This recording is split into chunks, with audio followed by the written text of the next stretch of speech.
Hello and welcome to the Womxn Show. I'm Lenina Rassool and we have a very special episode for you today. The Womxn Show is 5 years old and we will be celebrating. As you can see, we've got balloons, we've got a cake, and we are going into conversation with some of the women who put together the Womxn Show. But before that, we're going to watch a short video with some narratives from my crew to tell you what the Womxn Show means to them. Let's have a look.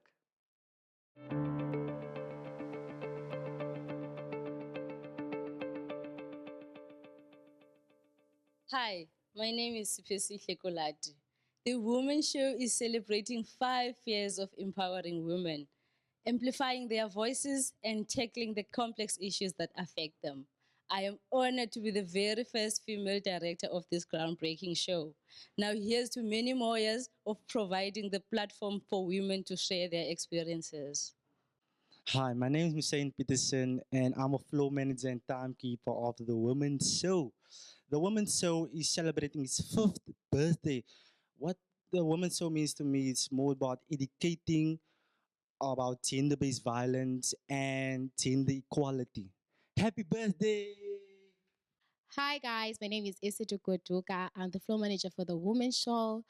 The Womxn Show has been a great platform that empowers women. Not only has it given them voice to share their personal experience stories, but it also gives healing strength and encouragement to those women who are victims of GBV. I personally want to thank Lenina Rassool for making me part of this show and for creating this safe space for women.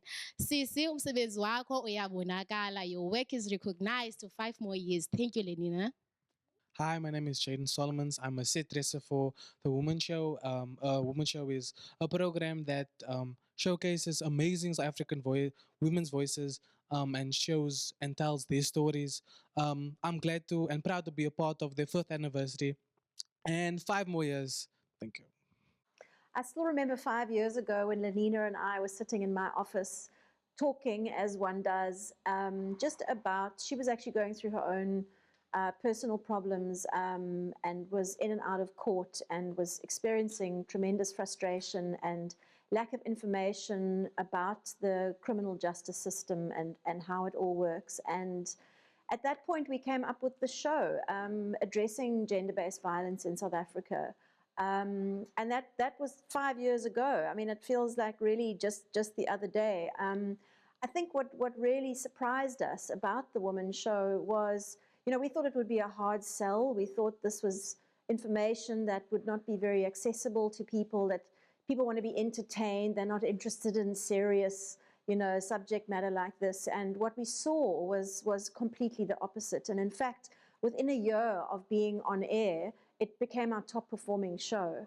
And that really tells us that our audiences, and particularly marginalized communities who don't have access to information, really are looking for this kind of information, want this kind of information, and that it adds value to people's lives. And I think the other most surprising thing for us was also that many men were watching the show as well. Initially, the show had, still has a kind of a feminist basis, but we found that obviously men also have lack of access to information and spaces where they can talk about gender-based violence from their own point of view. And so gradually, as time went on, the show more and more started to also speak to a male audience and look at prevention.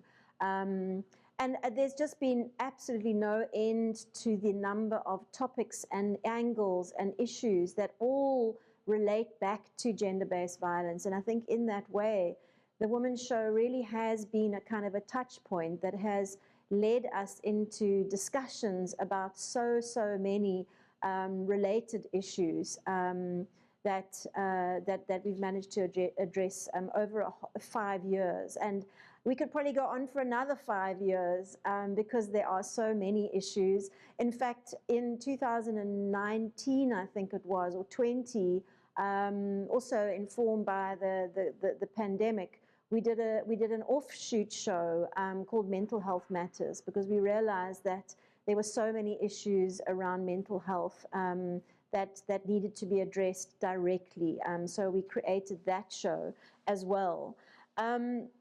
and I'm just particularly proud of the show. We're looking at doing something different next year. We're not quite sure what it is. We'll probably create something that's more centered around men and prevention and men's experiences. So watch the space.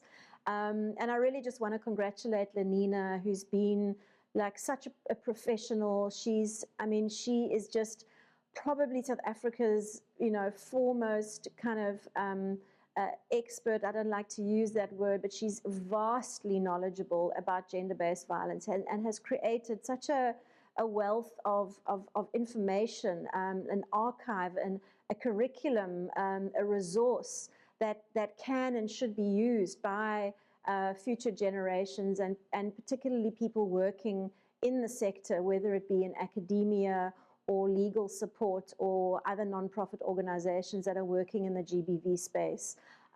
So it's been a real honor to work with Lenina and her professionalism and her abiding and consistent interest in assisting people navigate this very complex terrain that ties into so many issues in society.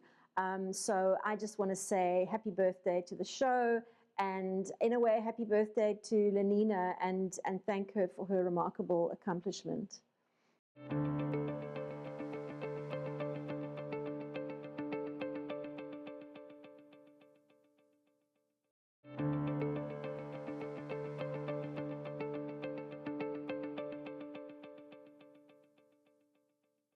Welcome back. You're still watching The Womxn Show, and we are having our birthday special. As you can see, we are 5 years old. We have a cake, and we are doing something special today. I don't have an outside guest.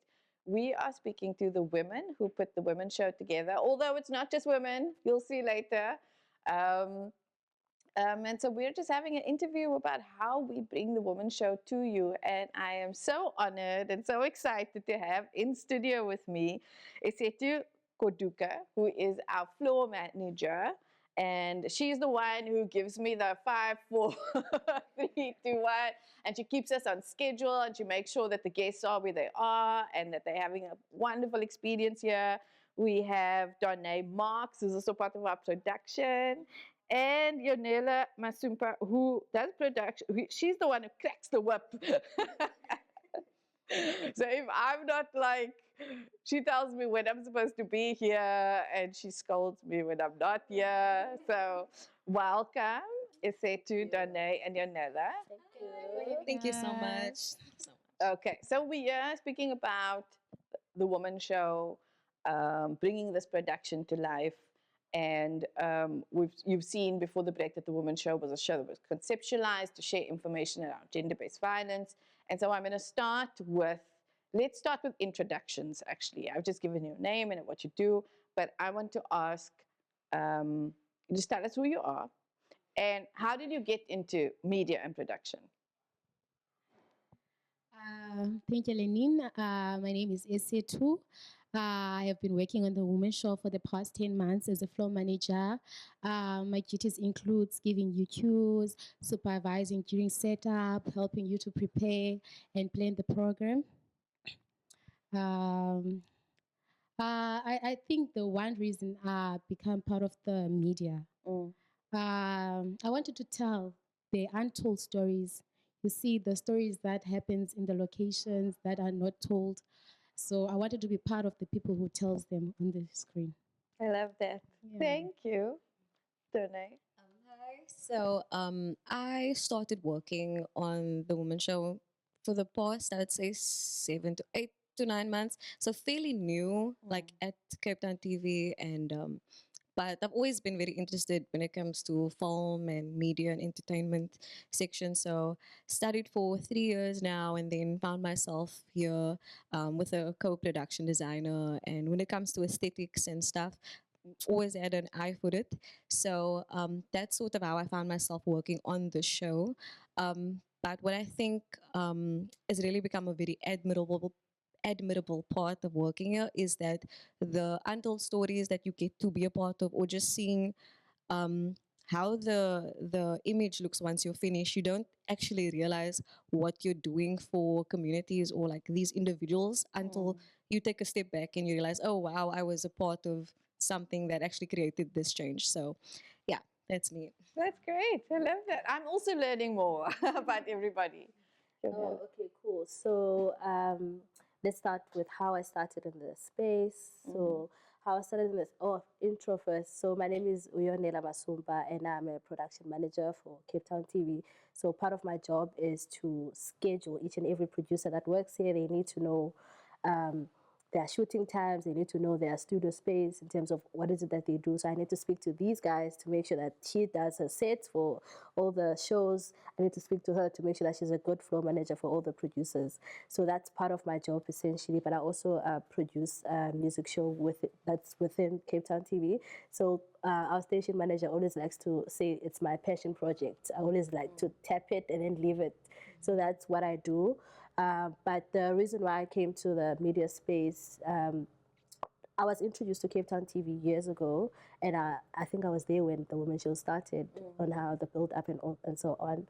But the most important thing is as we know that as human beings, we are here to serve, even if you serve in what way, but essentially as a human being, you are here to serve in this world. So part of my serving is to be sort of like a voice for the communities looking at the media space. So that's how I was introduced to Cape Town TV.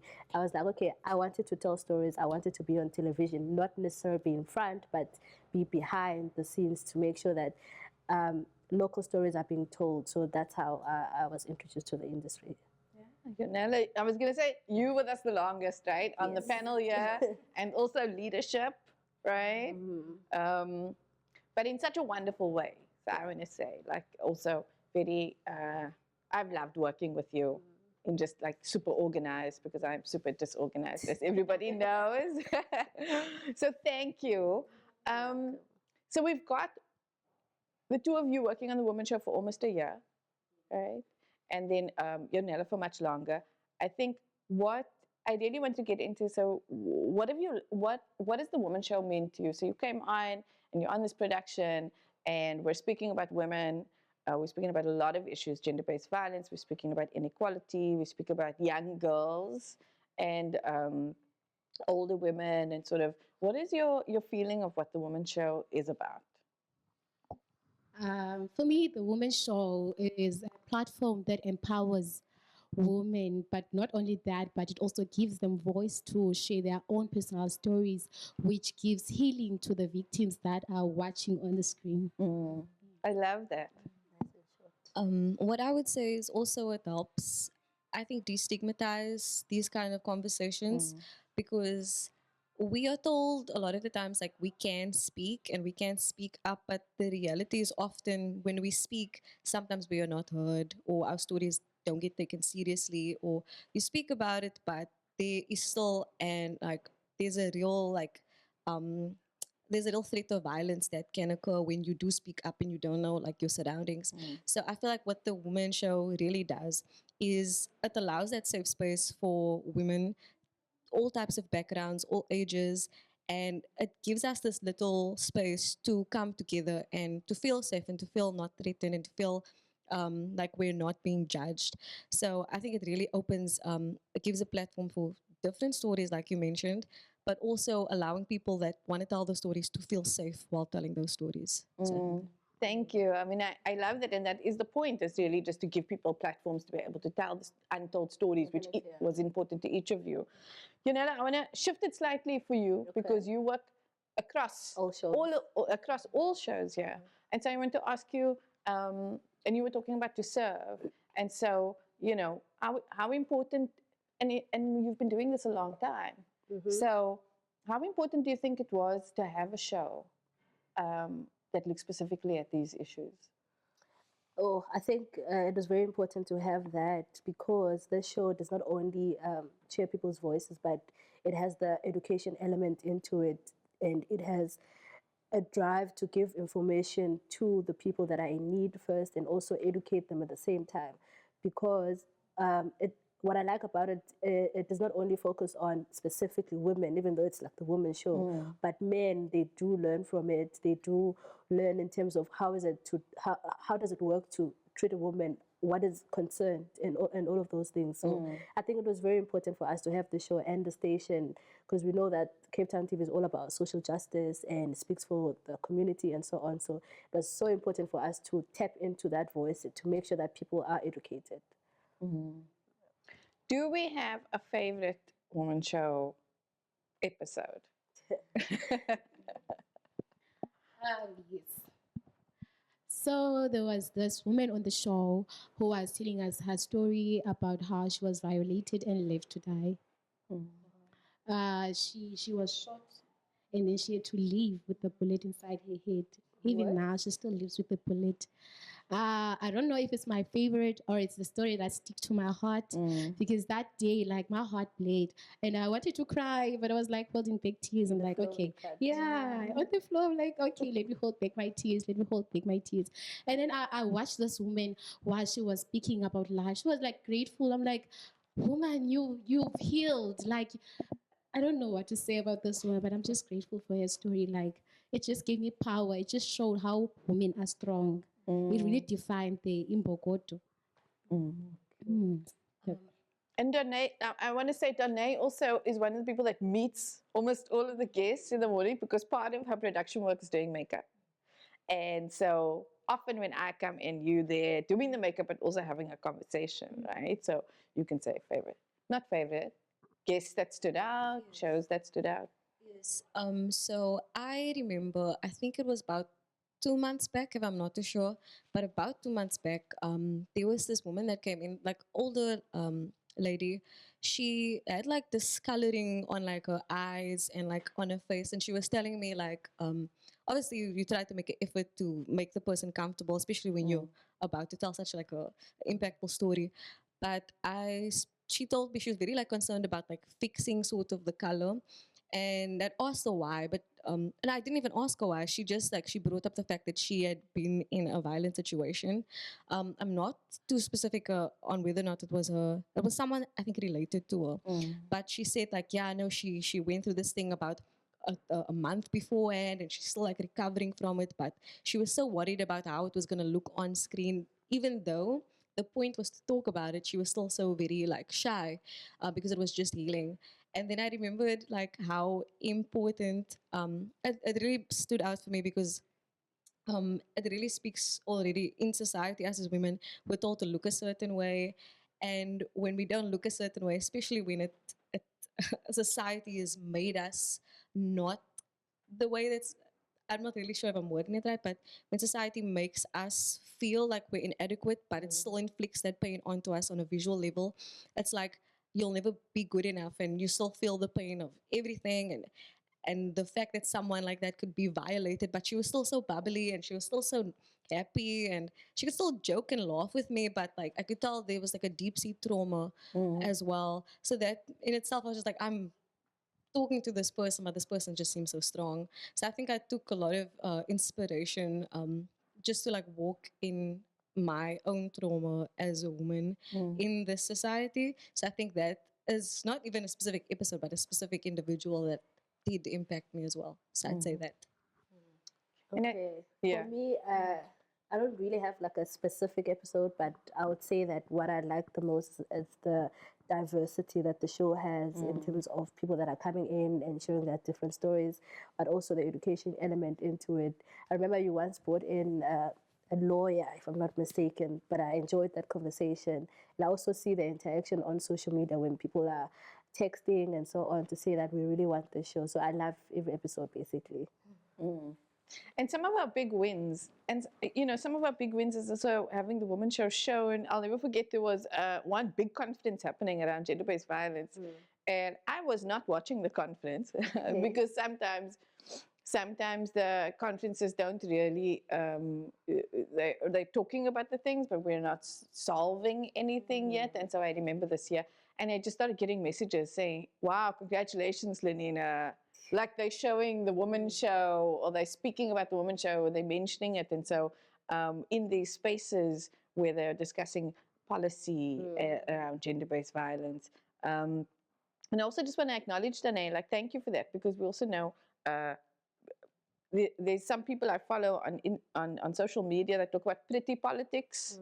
right? And we're all women. We all know we're supposed to worry about how much we weigh, Of course. how we look, just everything. And so it becomes one of those. I've started thinking about it like layers. You know, the layers that each with a checkbox. Yeah. And all of these layers need to be. There's motherhood is a layer. Being a daughter is a layer. Being a wife or a girlfriend is a layer. Work is a layer. How much you earn is a layer. How you look is a layer. And I don't know about you guys, but I can't keep all the layers going at the same time. So some days you're checking 3 boxes. Some days it's, some days it's better. You're women, right? And so I want to ask, so we speak about the way that society is also organized. We speak about these things, these layers. It's really difficult. Some of us have kids.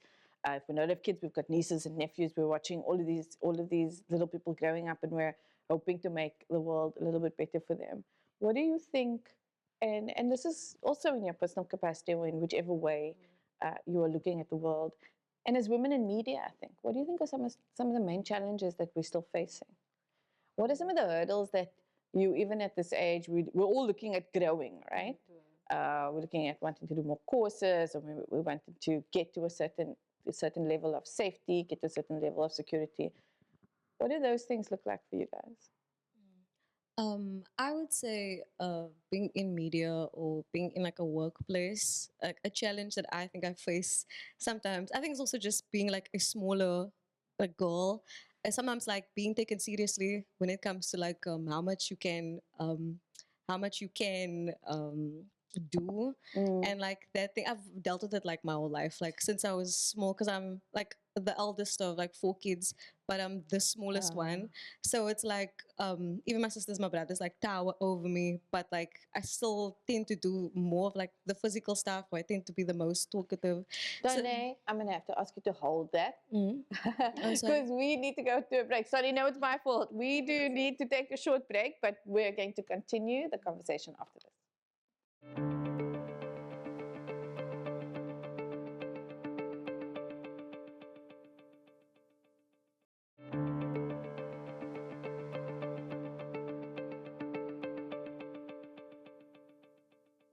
Welcome back. You're still watching The Womxn Show. And as you've seen, we're doing something different. The Womxn Show is 5 years old this year. We've been on air for 5 years. I don't even know how many episodes that is. We have a cake, we have balloons, and we have some of the crew, some of the women who create The Womxn Show. And we are chatting to Esethu Goduka, yes, who's floor and production, and Darney Marks, who's also production, and Yonela Masumpa, who's the leader here. She's our boss. Okay, she tells us where we need to be, when we need to be there, and she scolds us if we don't do our jobs properly. Definitely. So before the break, we had to cut on a question, and that question was, what are some of the challenges that, we're all women here, what are some of the challenges that we experience as women? We know through episodes of The Womxn Show also that it's not just about gender-based violence, but it's also about gender inequality, it's about our systems. There are lots of broad-based things like gender pay gap that we see. Sometimes in certain industries, progress is a lot slower for women. And then we were also speaking about all of these layers, like these little tiny things still, like pretty politics and how we look and how that affects our lives and how much pressure that puts on us. If we are parents, then we need childcare. If we are daughters, then we need to please the previous generation. There's just like so much pressure. And I'm not saying there isn't pressure on men. There is lots of different types of pressures there. Some of the same pressures actually also. I just want to say before we get to our big question is that right now in our age of social media, and it looks like the pretty politics now you look has been amped up. Someone said to me the other day, my son has more beauty products than my mother. Is it? Right? Because we've got now influencers and we've got all of these ranges. Skincare and all of that. And it's becoming genderless. It's becoming this pressure to look a certain way for everyone.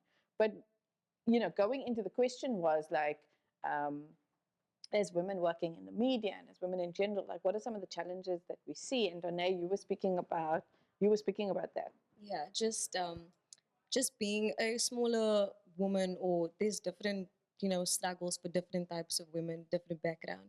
But yeah, that's just something that I sort of struggled with, not just in the workplace, but also just growing up a little bit smaller than other people. So it's that thing of having to, I had to kind of speak a bit more, be a bit more assertive, just to kind of be taken seriously.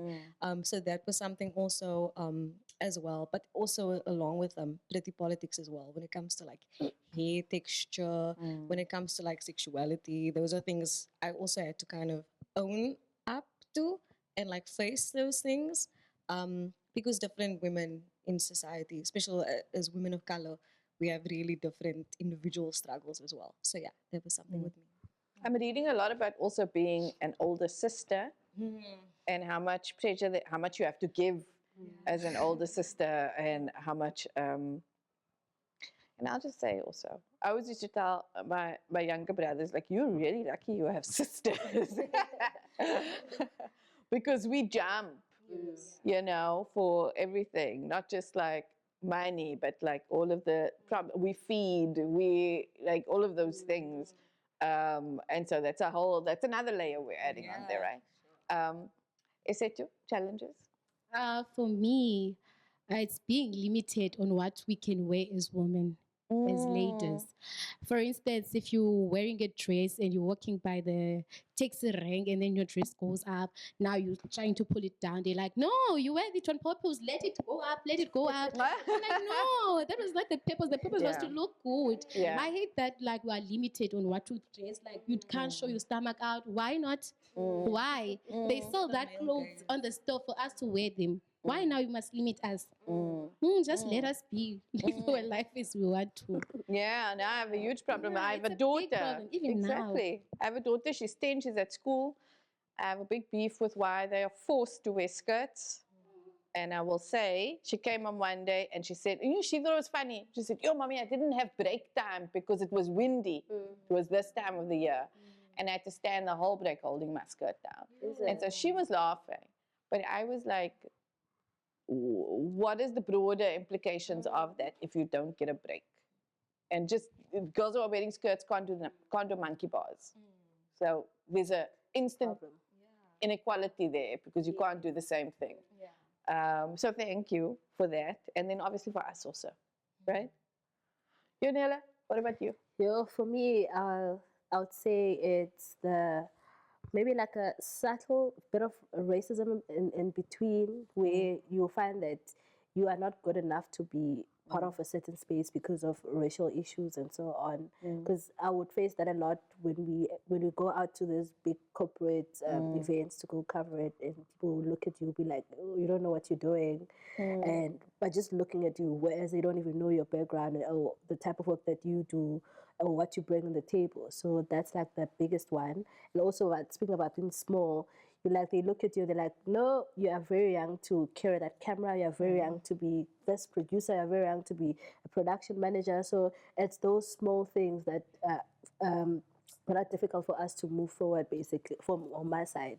I was actually chatting about that to the Uber driver this morning, and just like what we look like on the surface when you find yourself in certain areas, and how we weigh the ways people's treatment of us shifts when they hear what you do and who you are.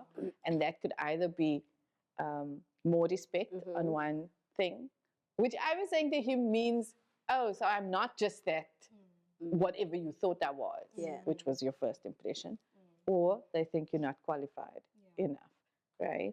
And so thank you for raising all of those things, right? Because we go out, we know as women of color also, we have to go out and we have to experience a lot of these like judgments. It makes it difficult for us to move forward because we can seem as if we are incapable. Which brings me to the stories.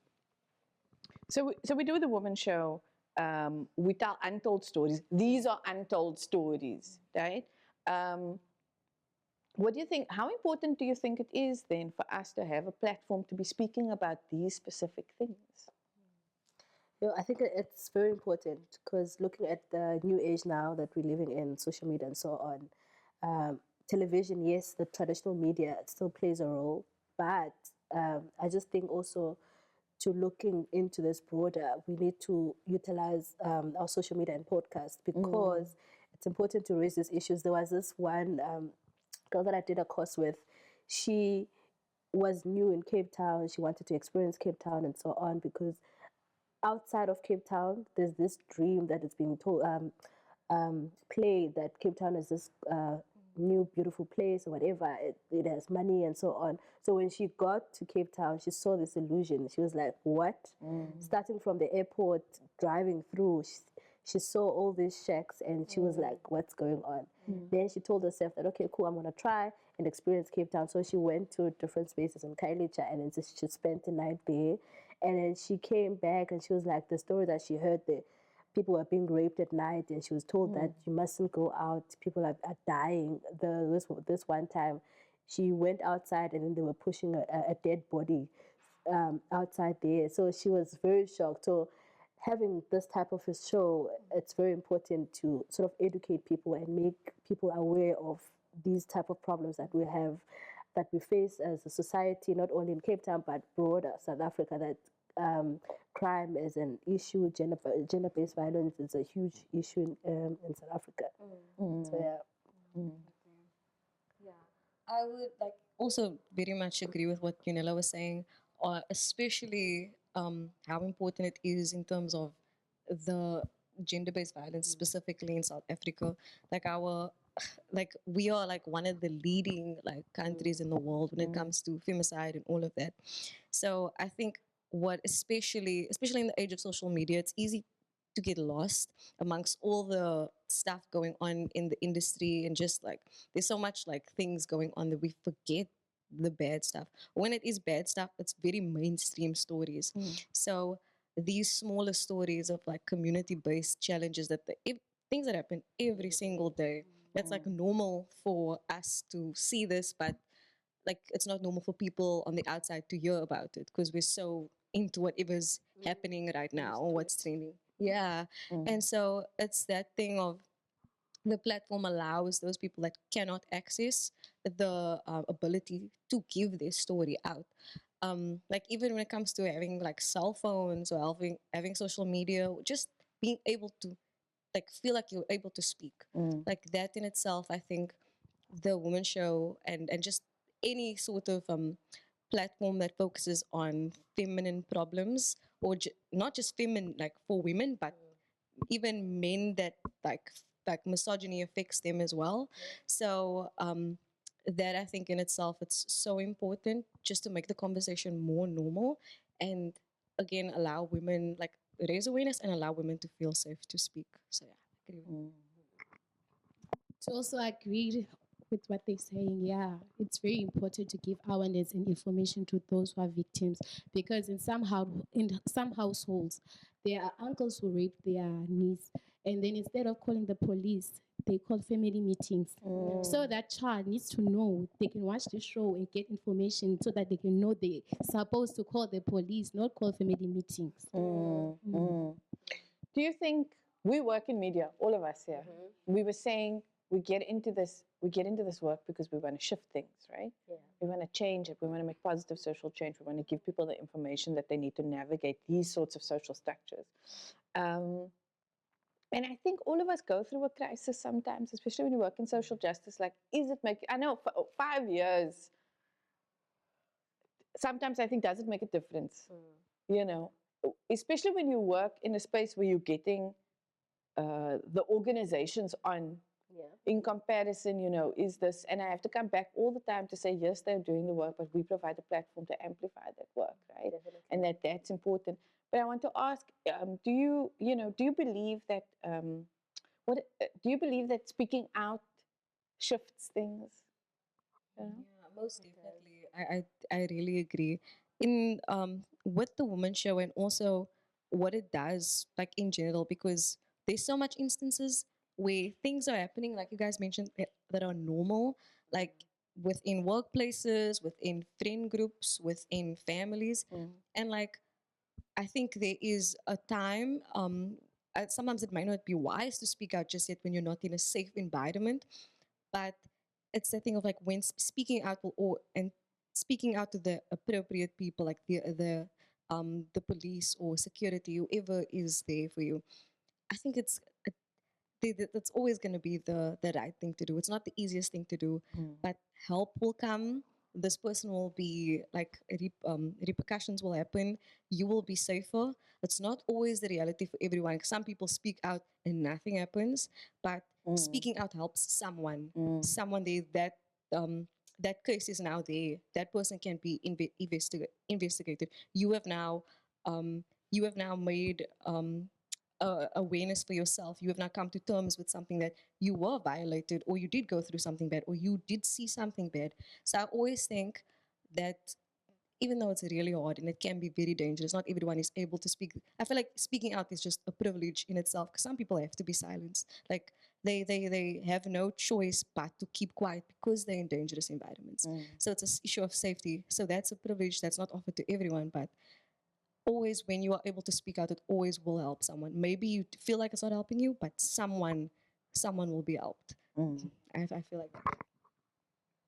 No, definitely. I also agree with you, because speaking out does help a lot of people in a way, because when you're hearing something and you're able to relate to it, you're able to learn something and also have the courage to speak out. Because like also in other instances, you find that gender-based violence always starts at home.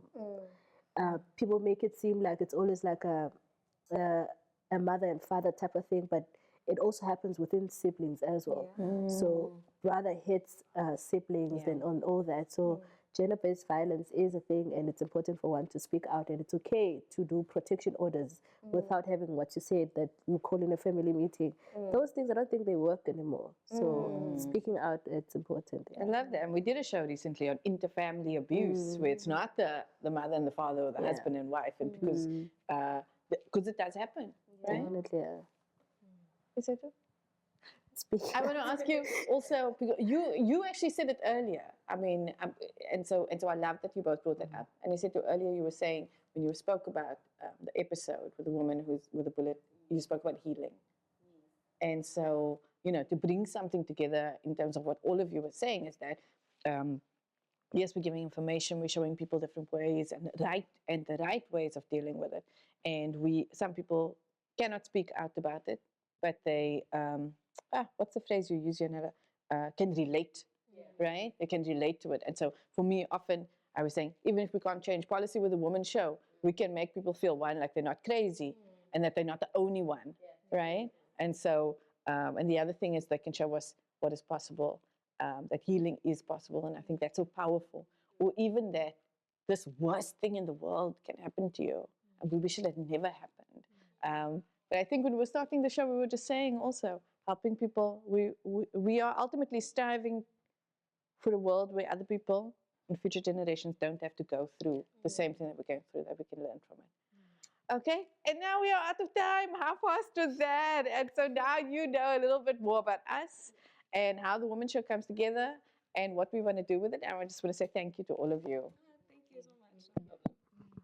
And now we are going to take another break, but we'll be back with more after this.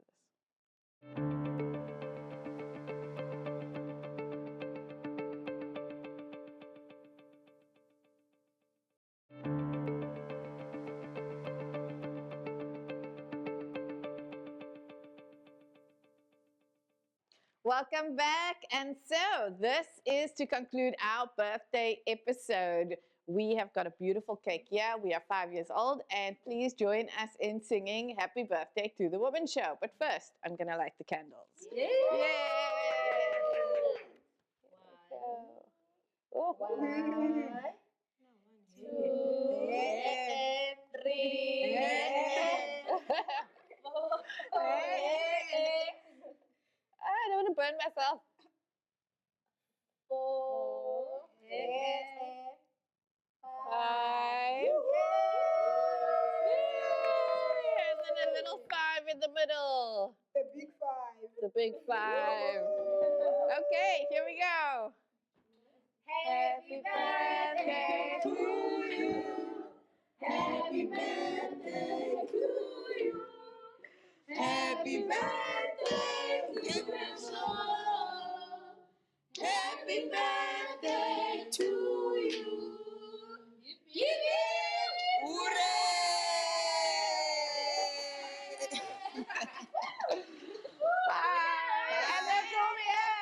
Oh,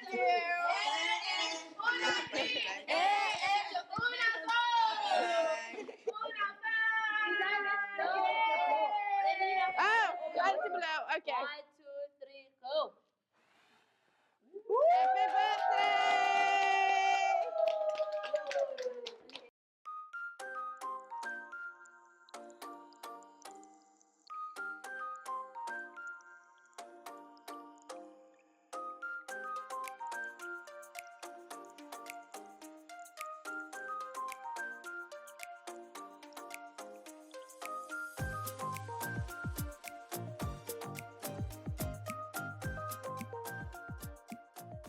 Congratulations to the Women's Show. Well done on your 5-year anniversary. It's such an amazing achievement. Thank you so much for creating a safe space for women to come together and share their stories. We cannot wait to hear what more you have to share with us. Here's to the future. Once again, happy birthday and congratulations. Happy birthday to the Womxn Show. One of the highlights of my career was being interviewed by Lenina on the Womxn Show, I think about 2 years ago. And I've been a fan ever since. You guys do amazing work in the GBV space. So well done and all the best for the future. Kwaita. I believe that gender-based violence is a serious problem that we need to tackle. Ever since I've watched the show, I've learned about it more. So yeah, I think we should stop gender-based violence and talk about it more.